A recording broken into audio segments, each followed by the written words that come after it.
What's going on, people? Welcome to the United Stand. I nearly pressed the wrong button just before recording this. That's why we're laughing, because I nearly pressed leave the studio before I hit record. So sorry about that. I'm joined with Nora Woods today. Laura, how you doing? Hello, very well, thank you. Are you good? Yeah, I'm good. You know what? I keep hearing the word unprecedented. That's going to ring through like when this is like way finished, but that's going to stay with me in these unprecedented times. I'm doing all right, man. You just got to do the best you can and keep the smiles, I suppose. I know. Do you know what I'm finding? That everybody is a lot more sociable than we thought we were. So, I mean, the amount of like Zoom conversations I've been having with my friends and family is ridiculous. Like I hear more from them now than I ever did before. So I kind of think it's been quite a nice excuse to talk to people that you haven't spoken to for a while and like actually have time to talk to them rather than being super busy, which for me, actually, sometimes you make an excuse, don't you? Like, I'm so busy, I can't do this, I can't do that. There's not really many excuses now, and it's been quite a nice change, I think. I think a lot of people will take that from this as well. Like, you see how you said speaking to family, when I've been on FaceTime, WhatsApp, like FaceTime and stuff like that. When, like you said, normally everything comes at you so thick and fast. We're like, oh, I haven't caught up with so and so. Hasn't really been time, and really there is always time if you make it. But I think from this, I'm definitely going to take that. Is that something you're going to take from it, like to just keep in touch with people more often? Yeah, keep in touch, but also it kind of gave me like a kick up the bum to be more organized. So while I'm in my flat, there's so much. I've got like piles of paperwork with things that I've put off for 2 years, like expenses. I've put them off for 2 years, like accounts, all that sort of stuff that I cannot look at. And I had no reason not to do it. I was thinking, well, if you come out of isolation, you haven't done that, you're in a lot of trouble. So I sat down and when I couldn't go into work, I had like these 2 weeks, I just sat down and I just got really organized. And that's like kind of reset my brain a little bit as well. I kind of pressed the reset button, sat down, got really organized. And that's another massive positive, I think, for me, is that opportunity. Like, you're never going to get this time again, I don't think. You're never going to get as much time afforded to you, and as bored as you might be and as bad as it might be out there, if you can kind of shuffle your brain and get yourself into a really good positive place, then I actually think it's helping me get through it all, in terms of being like, I live in a flat, I get to go out 3 times a week to work in the morning, and they are brutally early mornings, so just seeing people is different. And actually, in comparison to a lot of people, I find that a privilege, that you get to go to work 3 days a week. But when I come home, I'm living on my own at the moment, so it's like, what do we do now? So I'm trying to use that time as positively as possible, because it won't last forever, and then we'll all be back to normal, and we'll forget what this was like, probably. Yeah, absolutely. I think that's the weirdest thing about it. It's like when you're in, if you do get to go out, what do you do? But that bit you said there about finding that focus to be able to do something you should have done ages ago, or to come up with new ideas and stuff. I've managed to do that, and I've found that really good. So hopefully you guys watching at home take that advice, man. If you're just sitting there on your ass lazy, don't do it. Get up, start doing something. There's always something you can do. Laura, we're going to talk about quite a bit today, but we're gonna talk football. We're going to talk football. We've got to talk football and United Stand, and we've got to talk Manchester United. If you guys don't know who Laura is and what she does, I don't know where you've been, but she's been doing really well on Sky and Talk Sport as well, and obviously you're around a lot of footballers weekly, maybe even daily. But you've spent time with a couple of our players. Most recently, I want to talk about the new signing, Bruno Fernandes, who every Man United fan, no matter who you speak to, will agree he's just been a revelation since he's come in those, sort of since January. You sat down with him before the City game, was it? Or sorry, after the City game? After the City game. After the City game. How was he? Before you were meant to play Spurs, which didn't happen, did it? Yeah. Yeah. It was the week before lockdown, or the week before lockdown. But it was just before you were meant to play Spurs, after the Manchester derby. Yeah. And I went to Carrington, and it's really funny. So when you prepare to interview these players, you think of all these questions, but you want to keep it simple. But at the same time, you want to have as many as possible, because usually you can come across someone that isn't a very good talker. And when I say not a very good talker, their answers are quick, and you're like, shit. Like, next question. With him, there was so much to go on anyway. And do you know what? For him, I didn't do that much prep, because I could think of it all. I could think of all the things I wanted to talk to him about. So there was no kind of memory-based games in that. And it was just like, I just wanted to go in there and have a conversation with him. And I got in there, and his answers were so long that I didn't get through all the questions that I wanted to in my head. I was like, oh no, like I left there and I wanted to ask him all these other things. And I was like, oh, I forgot about this. And Karen, the press officer, she was like, right, time. And then you can't. Oh, Karen's ruthless, mate. She's like, right. Karen, if you know what's good for you, you will listen to Karen. 100%. But I honestly found him. I remember tweeting out after the interview, and I was excited about it because I was like, I can't wait for people to hear this. I can't wait for Manchester United fans to hear this, because I've kind of, the last few seasons in my line of work, you come across a lot of players, a lot of fans. I've done a lot of Manchester United games as well, and I get the mood. And off the back of the interview of him, everything he said, it just spoke like, if you could pick a signing and give him all the media training in the world, you couldn't give him what he gave me in that interview.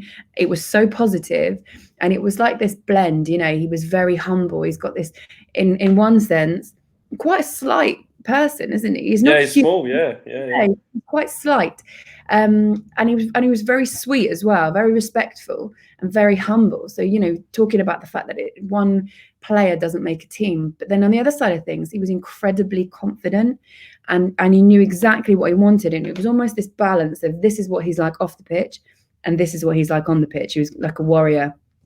And he was talking about following the footsteps of greats. And I remember I put up this tweet summing up what he talked about. And one of the words I put up was legends. And the amount of stick people were like, oh, he's come along and he thinks he's a legend. And I was like, that's not what he means. What he means is he's respecting the fact that Manchester United is this incredible club, and there are absolute legends that he is following the footsteps of by being at the club. And he wants to fill that role. That's his dream, to be the best. And why would you go to a football club and not have that dream? And it was the stuff that he was talking about that really resonated with me, was getting that extra 10% off players on the pitch. So even if you're winning a game, it doesn't matter. He still wants more. He still requires more from himself. He requires more from everybody around him. He was talking about in that City game about protecting Dan James, and that resonated with me a lot as well, because he was saying, Manchester City, with all the talent that they've got and all the experience and these incredibly brilliant, flamboyant players, you needed to protect Daniel James because he's still small, and he always gets bullied, doesn't he, Dan James? Like he does. He gets fouled like no one's business as well. Yeah, he just gets chucked around, doesn't he? And there was one thing that he said about, it was important for someone always to be with Dan James and to back him up and to support him. And that resonated with me a lot. And then what he said to Pep when he shushed him, he wouldn't tell me exactly what he said. He was like, oh, it doesn't matter. But he said, but in that moment, I felt disrespected. And I was just sitting there in awe of him, because I was like, this guy, Pep Guardiola basically, if you missed it, you wouldn't have, because you're a United fan. Like Pep Guardiola basically wouldn't give the ball back for a throw-in. Yeah, I did see it back afterwards, because when you saw it, I was like, what happened? And I did watch it back, and I saw it. Yeah. I can't remember how I saw it. I found it on the internet. I don't think it was on the cameras. So I remember seeing it and thinking, oh my God, what have you done there? And he basically said that in that moment, he felt really disrespected by Pep. And he gave him a bit of jip, whatever he said to him, and then he shushed him. And he said he'll never do it again. But he said in that moment, that's how I felt. And it's that little part about that moment that gave me a bit of an insight into the kind of player that he is. And I think he's going to be ruthless. And I think he's that sort of mentality that will go down so well at Manchester United, because you need it, and because you've had it in the past, and maybe because you've been missing it a little bit. I don't know, but I just thought it was wicked. The interview was so long, and the way it was cut was so short, because it has to be for TV, right? So I'm going to go back and look at it, actually. I'm going to write more stuff about it, because there were just excellent little bits that I think are missed in the interview that I think are interesting. And then I got him to sing the chant, and he just really... That was so funny. You got him to swear as well. What are you doing, Nora? Oh my God, cut that out. But no, it's fun. Yeah. I'm not going to sing it. I'm not. Yeah, you prized it out of him. I mean, how much of... So you talk about his mentality and his aura and his intelligence and his determination and stuff like that. Yeah. But since he's come there, I mean, in terms of footballing ability now and the impact he's had on the pitch now, because, you know, it's great to see it off the pitch, but obviously United fans want to see it on the pitch, and he's had such an impact straight away. How impressed have you been with what he's been doing, you know, since he's come, and how big a player do you think he can be going forward in many years? Well, it's interesting, isn't it? Because sometimes you give a little bit of time for new signings changing into the Premier League and not hitting the ground running. And I remember when Fred joined and he got such dog's abuse, it was like everybody was just on his back, like this, how much money have you spent on Fred? And weren't sure he's Brazilian. Yeah. To check his passport, mate. This isn't working, Took Fred a long time. And then I remember, it was when him and Scott McTominay were partnered together, and suddenly he just came to life. Yeah, and this season, kind of got better and has been improving. Bruno Fernandes almost hit the ground running. What was his first game? Wolves, 0-0. But it was a ball fest, but you could see what he was trying to do. And then the second game, he kind of produced the goods. That sort of intelligence and that vision and the creativity and the attitude on the pitch and the leadership, where you suddenly were just like, wow, this guy's going to be quite a player. And then you hear all of the plaudits from the people that really know what it's like on the pitch. So Gary Neville talking about him, Graham Souness, Roy Keane talking about him. And that was another bit in the interview where I read him out the quotes of Roy Keane and Gary Neville. And that's when you sit down there, because as a viewer, and I'll just count myself for a minute as a viewer, watching him, you kind of go, yeah, he looks like a decent player, doesn't he? And the work rate as well off the ball and all that sort of stuff. But then when you hear someone like Roy Keane, who doesn't hand out compliments very often, no. When he does, you go, all right, okay, let's keep an eye on him even more. And then since then, he's just he's taken to it like a duck to water. And this break, I feel really sorry for him, actually. I feel sorry for the Manchester United fans, because you started to the jigsaw pieces were coming together, weren't they? I think going forward, it's not just about what he says, is that you have to back it up with performing. I think you have to match him with players as well that are going to complement him and that he's going to work well with. I think he could be so big for you. All the signings actually that Ole Gunnar Solskjaer has made, so all the signings have been brilliant. 5 out of 5, yeah. Yeah, and whether or not that's Ole doing it or the levels higher up, I don't know. But Ole will have a big say in it. These are players that he has to manage. Everybody that's come in since Ole's reign, have worked.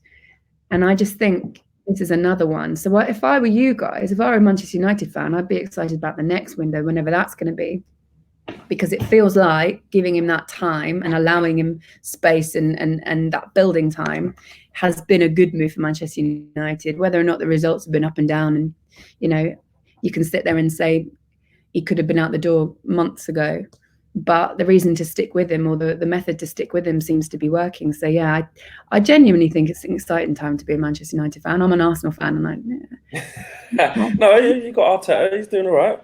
Yeah, a little bit more time.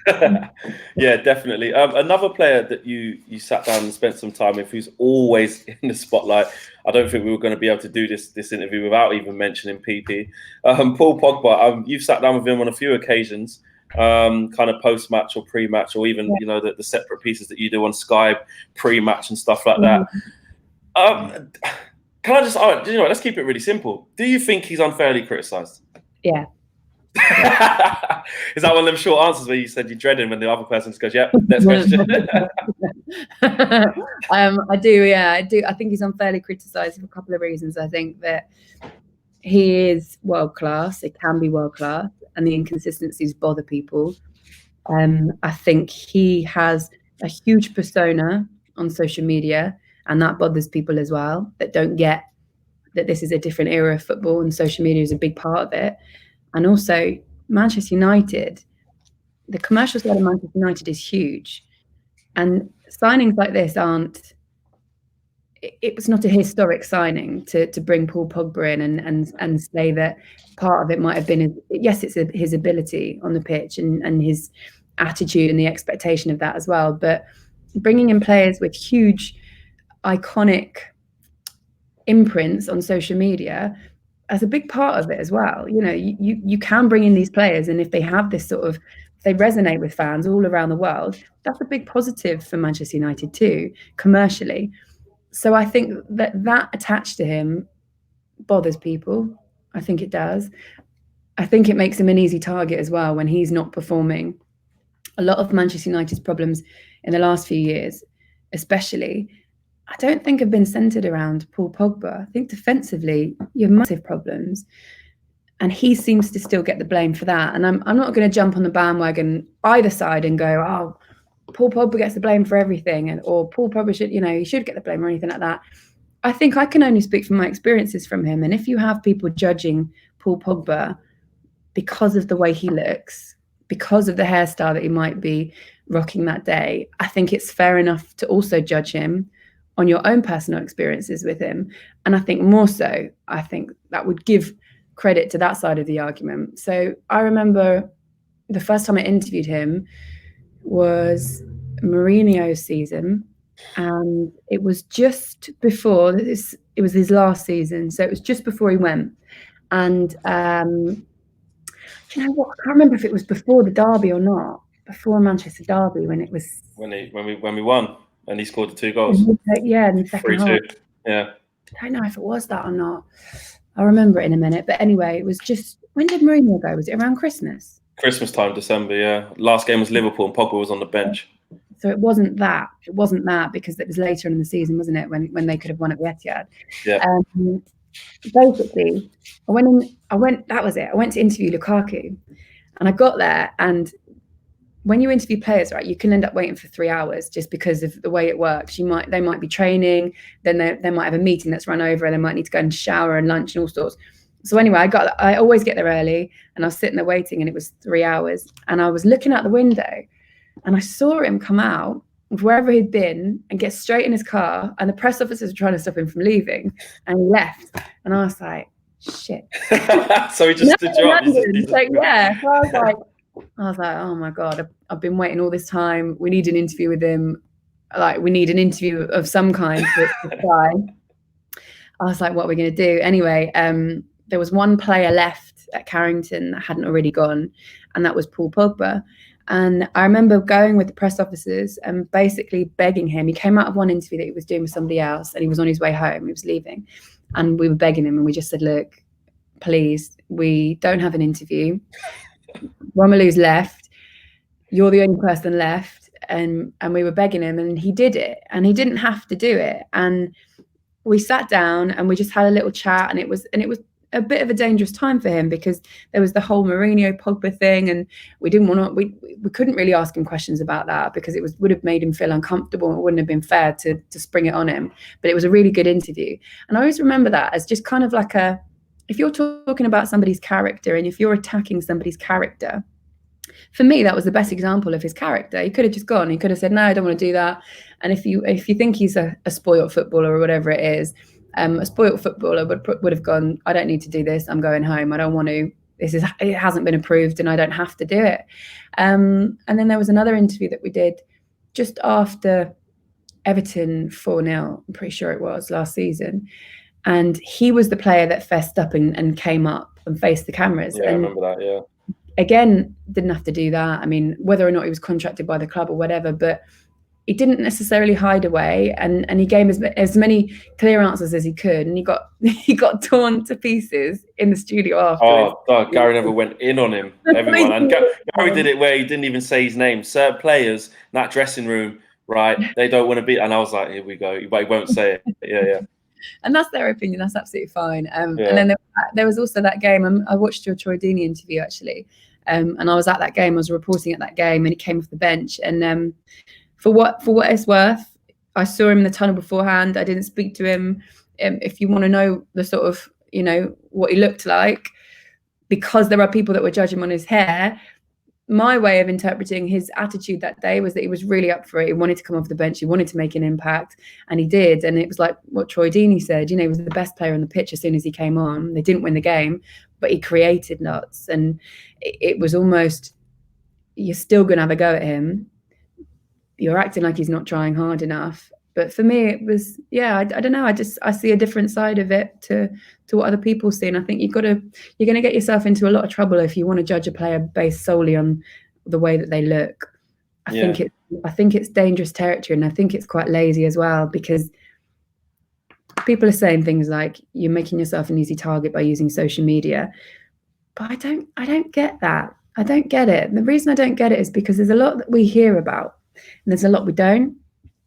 And what we don't hear about might be worse. So if a player is underperforming, there could be a lot of things that are going on in their private lives. You know, they could have 7 kids. They could have just been getting divorced, and that's going to have a knock-on effect on how they're playing. That's huge. But then if a player puts up a photo and he's changed his hair, or if he's got a clothing line and he's just launched that, all of a sudden they shouldn't be doing that because that's messing with their mental state and they should just be focusing on football.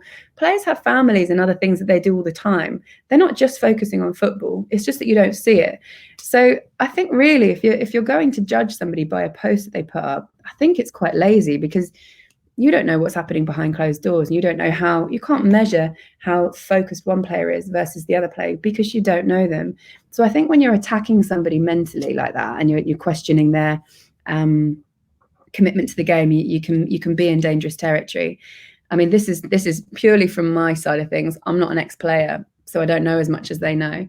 I'm not, I'm privy to certain things in terms of when you go and interview players, which I think it puts me in a really beneficial position, because you get to know them a little bit behind the cameras. And yeah, he's one. Paul Pogba's one that I've just always had positive experiences with.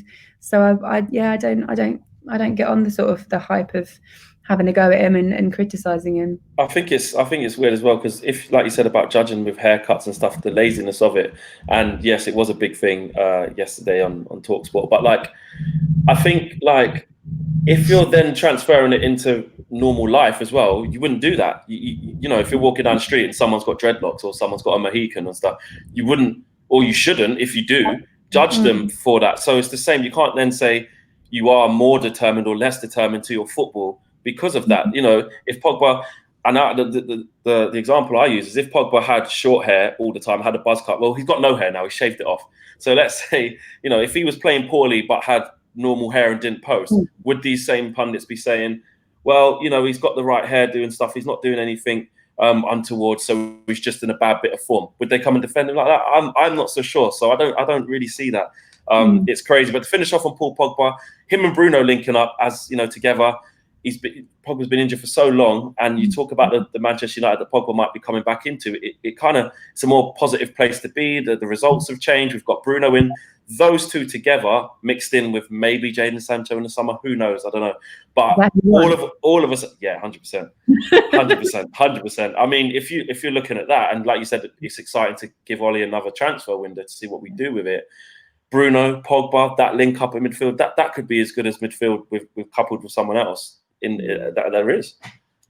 Could be. And that's one of the questions, you know, when I said I walked away from the Bruno Fernandes interview, that was one of the questions that I was kicking myself, because I wanted to ask him about that relationship with Paul Pogba, what they're like behind closed doors, how excited he is. It could be brilliant. And if you are getting the best out of Paul Pogba some way, because the one thing that you can't deny is that, yes, his form can be patchy, can be in and out of form, etc., for whatever reasons. But if you're getting someone like Bruno Fernandes and Paul Pogba, and then if you're getting someone like Jadon Sancho in the mix, or Jack Grealish, or anyone like that, I feel like you guys, for me, I mean, that could be quite special, and you could be quite dangerous. And obviously, as an Arsenal fan, it upsets me a little bit, but we'll see. But yeah, we'll see. I don't know. Yeah, and the last one on United, Solskjaer progression. Do you see United as finally going in some form of positive direction? Do you think Solskjaer couldn't end up being the right man, or do you think that, you know, his tenure might come to an end, but he's left us in a better place? So how do you see what Manchester United have done in, say, the last, I don't know, 18 months? You are moving in the right direction, in my opinion. Like we said about the signings, I think they've all been really positive. And what you can do with them, hopefully, when the season restarts, if that all starts to click, it could be really special. I think there's still a massive difference, a big gap between Liverpool, Manchester City, and then everybody below it. Depends on investment. It's not just the investment, is it? It's the right areas. So it's the right investment. And that's something that Liverpool have done so well in every transfer that they've made recently. Even if they haven't hit the ground running, they've eventually developed into brilliant players. In the transfer market, Liverpool haven't put a foot wrong. Manchester City have done that for a number of seasons as well.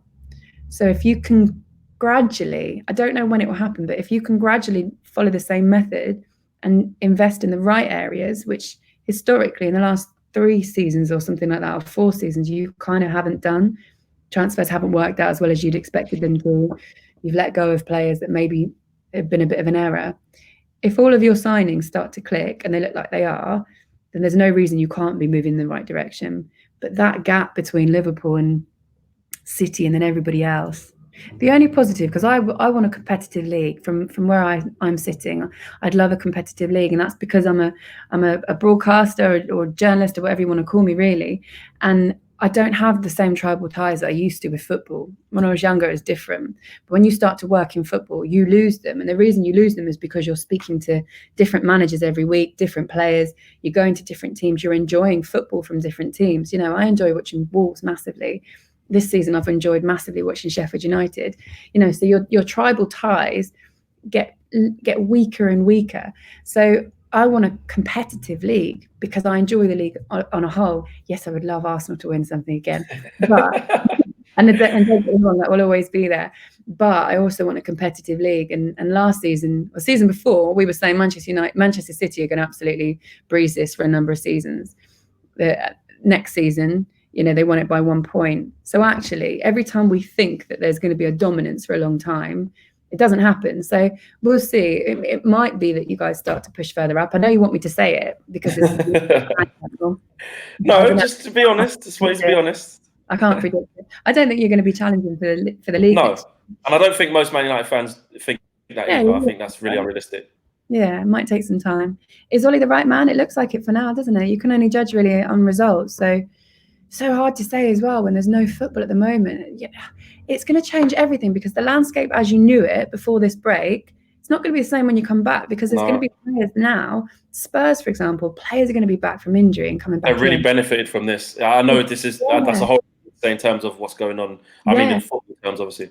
And in any kind of momentum that you've built up, it must be really strange because if you're hitting your groove just before that break, how are you going to come back and how are all your fitness levels and your motivation? It's going to be a massive mental game, I think, to get everybody back on track and up for it again. And if you're having perks in this break, like players coming back in, I reckon your mood is going to be completely different to a team that are frustrated and sitting to get back to the form that they were experiencing beforehand. So that side of things will be really interesting. Okay. Well, hopefully, I mean, we've got Pogba to come back, Rashford to come back as well. And yeah, Arsenal looking to get top 4 as well. Who knows? You never know. No, all right, we do know. Maybe you won't get it, but I don't know. I want to talk about media, like just how it's changed. Obviously, you're on one side of it. Can I call you mainstream media? Do you like being called mainstream media? Yeah. Okay. Mainstream media. Obviously, we're on YouTube, and I think the landscape's changed a lot with what we've been doing. I mean, I've been into press conferences this year, asked the manager questions, which raised a lot of eyebrows. Didn't you? 100%, yeah, I did. And I think that the main thing at the time was, I can't remember the lady that said it, but she did say it on TalkSport actually, that maybe fans being in there, the quality of the questioning might not be good and stuff like that. How do you see the way that media is changing? Let me put it that way. How do you see that? It's interesting for me because although I've been at Sky for 10 years, I've been at TalkSport, this is my 3rd season.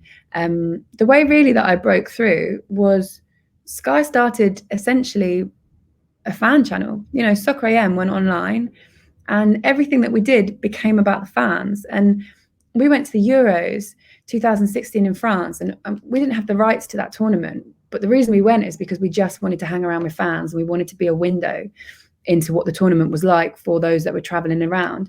And it was amazing, and I remember like in terms of Vox Pops and stuff like that, post-match interviews that we used to do, it was all with the fans. So, I mean, I spent half my life in those 2-3 seasons that I worked on that channel, outside Old Trafford, outside Stamford Bridge, outside anywhere, Vicarage Road, trying to stop fans and interviewing them. And it was funny and it was brutal and it was cold all the time.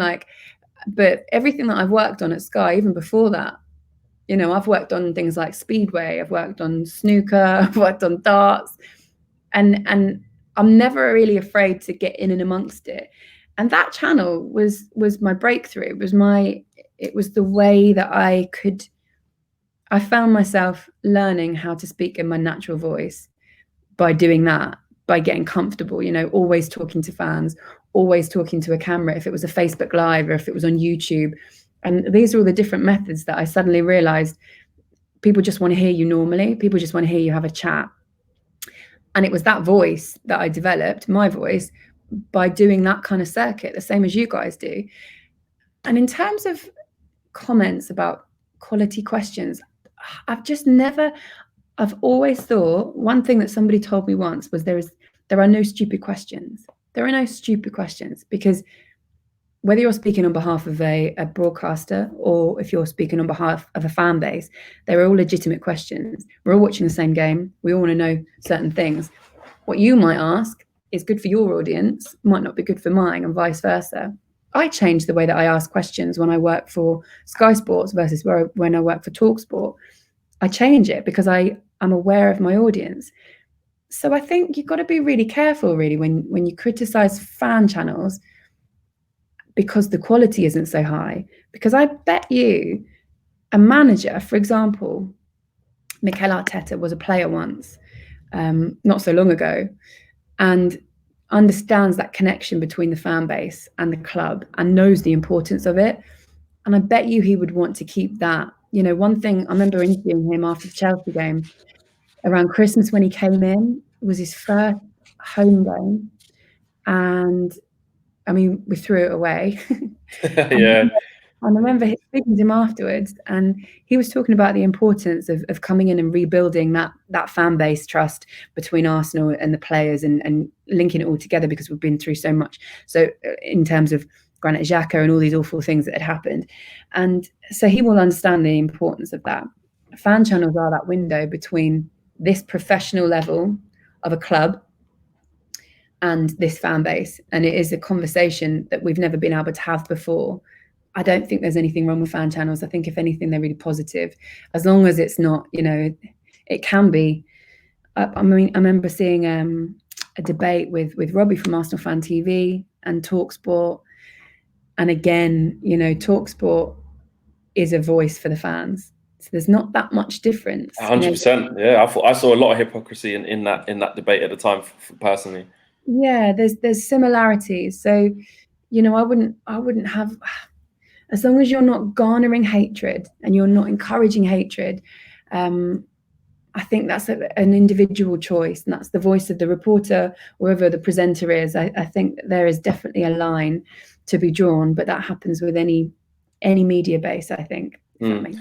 Absolutely. And on a personal level, I mean, I've been in this space for like nearly 3 years now, and I never imagined that this could happen. I never thought I would, you know, be doing what I'm doing now, and it's great. And being able to go to the football every week and then getting, you know, closer to the players and asking the manager questions is fantastic. But we're here at the United Stand, we're met with hostility outside games, you know, or on social media, people either spreading lies or spreading hate and coming in your face and shouting and stuff. But for yourself, you know, as a female in football, how have you found it in terms of, you know, some of the adversities you've got to say, you know, you might get comments, you know, judging you by the way that you look, and instead of just actually, you're really knowledgeable about football. It's just, how about you just talk to me about football and not judge me because I'm a female? How have you found that?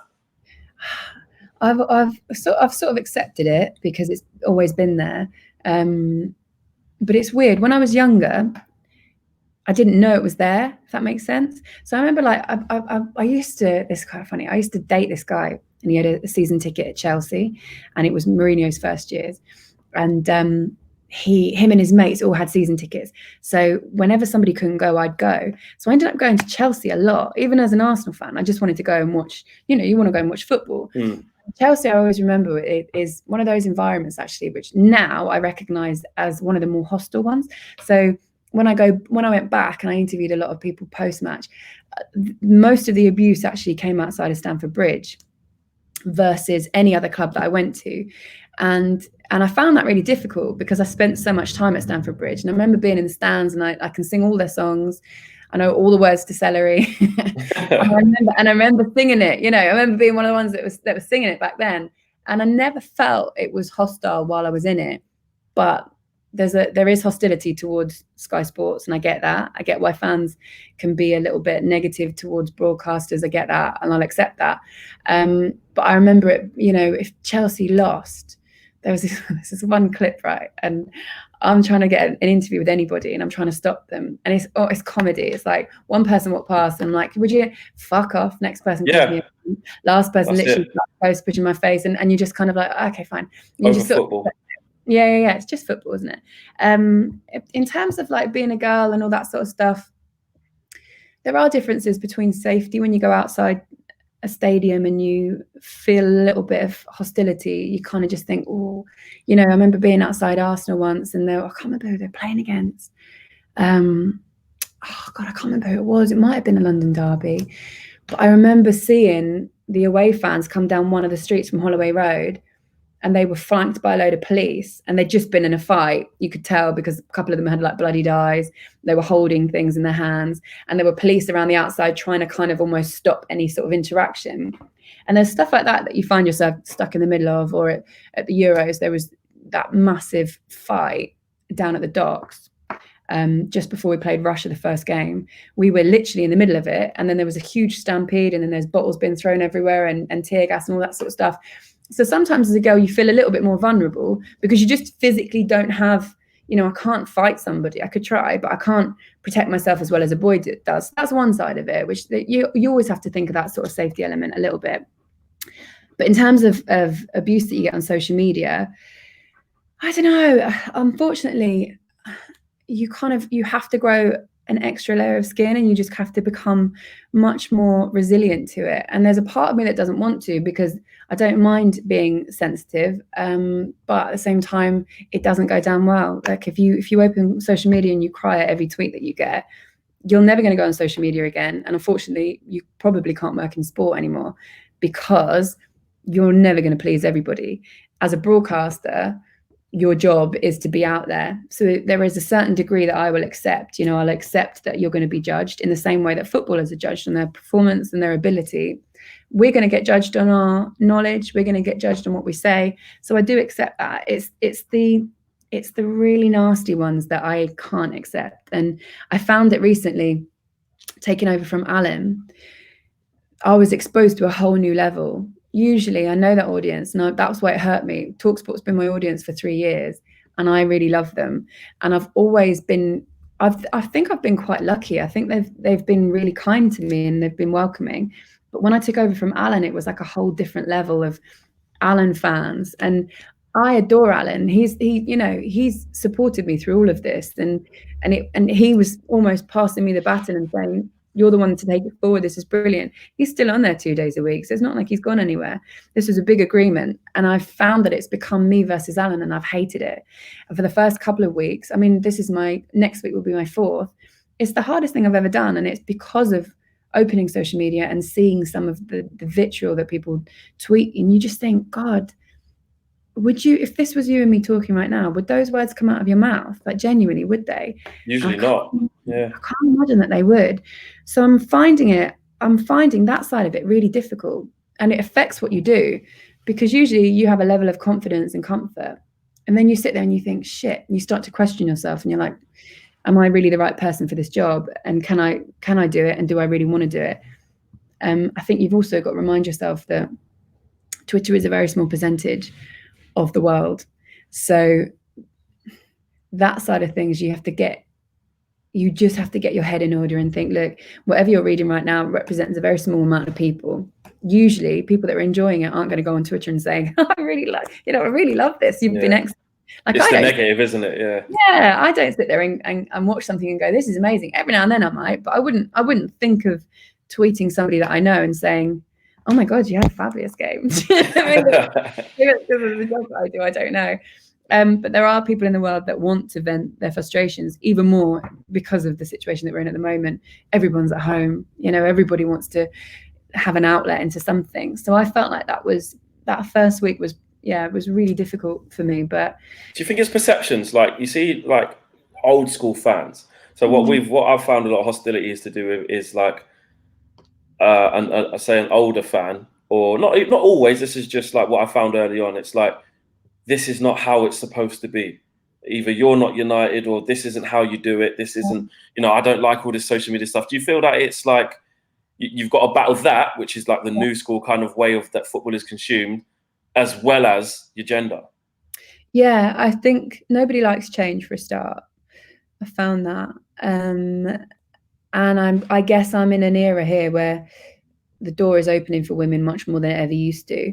But I always say, like, I don't want it to be about, I almost want to go, let's just get on with it. Like, let's just do it. It's taken a really long time to get here. This is my 10th year at Sky. So all of that work, I remember, but I accept that nobody else knows that. I accept that you won't understand the kind of stuff that you have to do in TV, and the team making and all the stuff that you have to do behind the scenes, and all those lessons that you learn before anyone will let you take a camera anywhere. So I accept that. I only really want to be judged on what I do, and I don't really want to be judged on my gender. But it's a very easy criticism. I 100% I'll have people that will tweet me something, and I'll be like, I know that you haven't listened to the show. Yeah. What you said. I would get loads of shit from someone saying, why didn't you criticize this person? And I'm like, I did. Did you not listen to it? And it's because they've watched a clip that's gone out that is 3 minutes long, and it's my co-presenter giving their opinion, which will go out because they're a football player. And you get tarnished with that same. Yeah.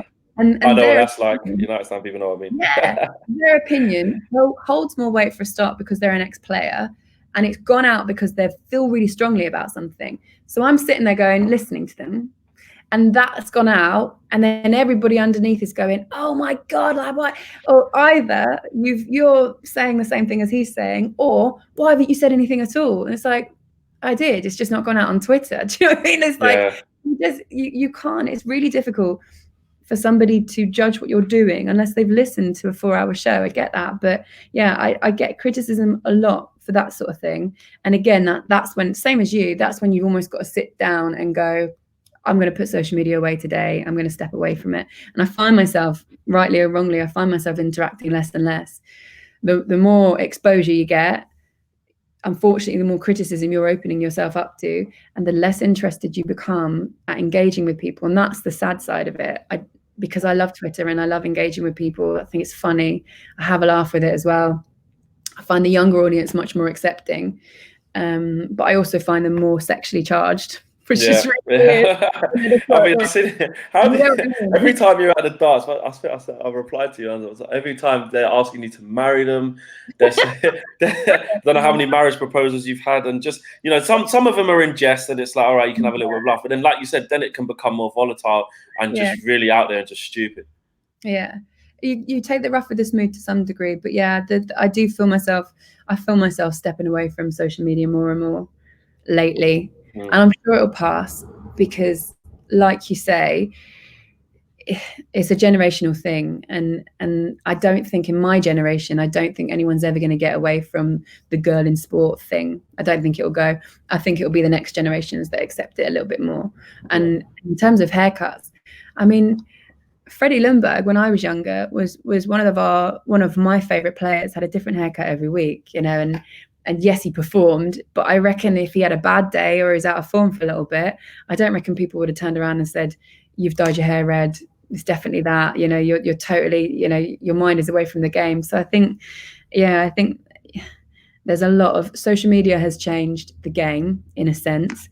And I think that attitudes will eventually catch up with that as well, if that makes sense. Yeah, I think what I've done is I was saying on my separate channel the other day that, like, I think when I first started this, as humans, we always want people to like us. It's like our innate thing. It's like you always want to be liked. You want to be liked. But then I've realized people who have like made their minds up on you, on not knowing you, that proves they're a certain type of person anyway. So it's very difficult for you to then unconvince them or change their mind on you. So why am I trying to? You've made your mind up that you don't like me. There's nothing I can do or say to maybe make you change your mind. And if you will change your mind, it will happen naturally from you actually having the brain power to watch and form a calculated opinion. But for the people who come up with hostility and shouting and swearing and abuse, I shouldn't have to prove myself to you, because you've made your mind up. I don't need to focus on you. That's one thing I'm learning more and more is just prove people wrong. Just do it. Like, don't expel all your energy fighting with people on social media and trying to explain yourself, because like you say, there are certain people that you will never change their minds. They've just made that mind. They've made their decision up. They don't like you for a certain reason. You'll never change their minds. The only thing that you can do is work really hard and crack on. And then, like you say, if eventually they accept you for it, then there's a small victory in my mind that goes, see, I proved you wrong. That's brilliant. And if I can't, we're just going to have to get over that. You know, there's no one out there that is universally liked. It just doesn't happen. You know, you will always upset some people. And whether it's because you're doing really well and they might be jealous of it, or because they don't like change, or genuinely, they might just not enjoy what you're doing. And you should be able to be free to have an opinion about that as well. You just have to accept it. What I don't think is acceptable is targeted abuse and you know, deep abuse as well. I think I look at that sometimes and I just think, oh my God, if I read something like that before I go to bed, I can't stop thinking about it. Yeah. And it depends what kind of mood I'm in. Like, if I'm really tired, which I normally am because of these early mornings, and I see something like that, it can affect me emotionally a little bit more. If I'm feeling like I'm in a really good space, you know, I'll shrug it off. It doesn't matter. But it's, you know, we're all humans at the end of the day, and you can't always just shrug it off. It's tricky, but it's the world that we're in, unfortunately, isn't it? It's the line of work chosen. Yeah, exactly. You've got to accept that you are going to get that criticism, and to an extent, I 100% accept that. Like I was saying the other day as well, I have people who come up to me who do have a bit of brain power and a bit of savvy who come and say, look, do you know what, Flex? I don't really like what you guys do. I think it's wrong. I think this. And I go, why do you think that? And X, Y, Z. And we'll leave the conversation, have a shaking hands. And they might not have changed their opinion. They might not be willing to come and do an interview, and that's fine. But they've expressed their opinion that that's not for me. So I'm just going to leave it alone. Likewise, there's other people who have come on and said, you know what? I started off hating this type of content, but now I see why it lives here and what it is. Do you know what I mean?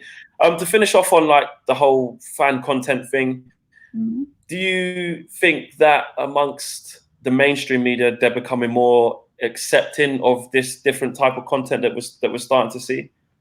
I think when you get big interviews like you do, a big, you know, opinion like you do, access, and then the mainstream media start to go, oh, did you see Troy Deeney on Flex's channel? Blah, blah, blah, blah. And then they use you quotes and stuff like that. Yeah, that was crazy. Yeah. That's got to be a form of acceptance, isn't it? I think they are. I think that it is different. And if you're going to accept social media in general, you're going to have to accept that there are different mediums of broadcasting. And you know what? There's an audience out there for it, and there's a hunger for it. All it does is allow the audience more material and more access. I don't think it's a bad thing. And like I said earlier on, as long as you're not stirring up hate and vitriol and all that sort of stuff, as long as that's not what it's being used for. And it is responsible, because we all have a responsibility. You know, it's not just fan channels, it's broadcasters as well. And there's rules and regulations that we have to abide by, which everybody should have to abide by, which you do. So as long as we're not breaking any of those rules, I think the more material and the more access out there is a brilliant thing for football. Absolutely. And lastly, resumption of the Premier League. What's your gut feeling? I know it is kind of $1 million question right now, but are you in a camp that kind of says if it goes past a certain point, surely they've got to avoid it, or just wait until it is safe to do so, no matter when that is, and play the games? What do you stand? Shit, I've got to be really quick, so I've got to do something. Go. For me, I want to see it finished. I would rather delay the next season and finish it, because I think of all the money that's gone into it in terms of fans traveling here, there, and everywhere. I think of all the players that have got injured in the process of this season. I think of all the hard work as well, and all the excellent games that we've watched. And I just think it would be such a waste to see it null and voided. I would rather delay the next season and figure that out then, and finish this season when it's safe to do so. That's what I'd like to see done. Okay, brilliant. Laura, thanks for coming on. Let you go. Appreciate it. Didn't have to do it, but thank you. Thanks for the love and support. We really appreciate it. All right, good luck. Take care. Thank you. See you later. Bye-bye. Laura Woods there, guys. She's just left. Really interesting chat. I think it's important. I think you guys have been enjoying, seeing this this type of content, and we've been happy to give it to you. And even, you know, for us, you look at there's been no games, and we've managed to look at different types of content and a way of bringing different opinions. So I really enjoyed it. Big shout out to Laura. Drop a view in the comments in the boxes below, and smash a like on the video as per usual. And I will see you guys probably. Actually, no, we're doing a 24-hour stream. Actually, in fact, actually, as you guys are watching this, that would have already been done. Actually, you got buried, but I hope you guys did enjoy that. Smash a like on the video as per usual, and I'll see you guys very, very soon, probably for the Flex Rant show. I'm out of it. Peace.